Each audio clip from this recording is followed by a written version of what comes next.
No light, no sound, just absolute silence. This is the place where the Earth's surface begins to end. Most of us are familiar with the peak of Mount Everest, but if we were to submerge Everest into this depth, its summit would look like a small doorstep compared to this abyss. This is the Mariana Trench, the deepest, most mysterious region on Earth. And regarding its lowest point, the Challenger Deep, we only know a handful of things. How deep is it? Up to 10,935 meters. To grasp this depth, it is so immense that if you dropped the Empire State Building into it, you still wouldn't reach the bottom. And the pressure here? Imagine the weight of 50 jumbo jets resting on your chest. This pressure is 1,000 times greater than the surface of the ocean. Despite this impossibility, we attempt to find traces of humanity's beginnings here. 1960. Humans touched this depth for the first time. A small submarine named USS Trieste, carrying two brave men, Jacques Piccard and Don Walsh, reached the Challenger Deep. Their journey was not just 20 minutes long, but a grueling 5-hour descent. They spent only a few minutes there, and when they returned, their news changed the world. They observed a snailfish swimming there. This was the first proof that life is possible even in such extreme pressure. But how did that fish survive? The answer is hidden in molecular science.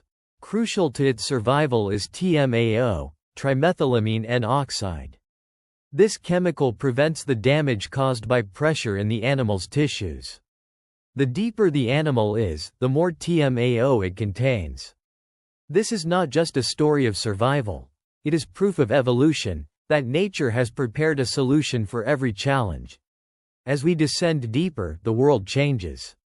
Leaving the euphotic zone, we enter the midnight zone, where the arrival of light is completely stopped. The creatures here are bizarre. Their eyes are either very large, to capture minimal light, or they are completely blind, relying on sound and vibration. Take the snailfish, Leparidae, the deepest dwelling fish found. Their bones are very soft, making the pressure irrelevant to them.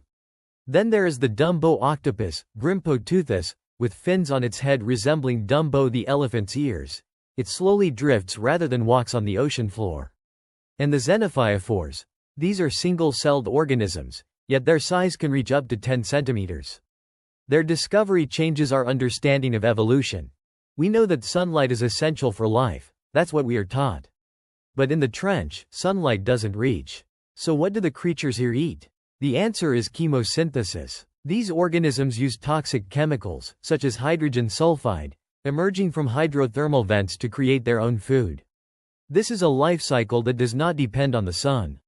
The sad reality is that we have introduced pollution even to this depth. In research conducted in 2016, plastic particles were found on the trench floor. This is the very place where we are searching for new life forms, yet our trash is already present.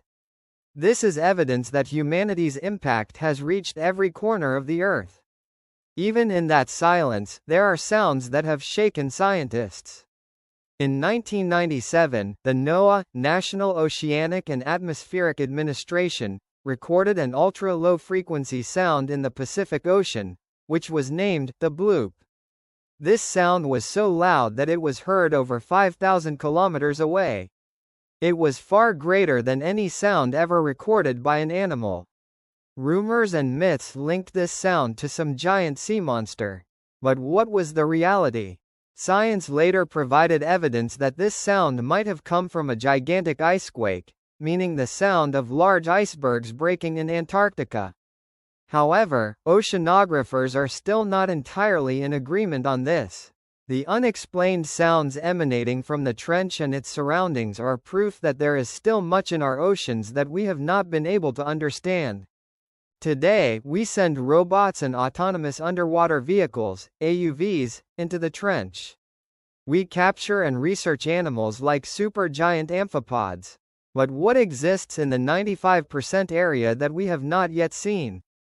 Is it possible that there are larger, more developed life forms that can conceal themselves in this extreme pressure?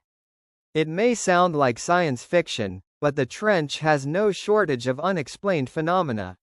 Conclusion: the Mariana Trench is not just a geographical depth, it is the limit of human exploration.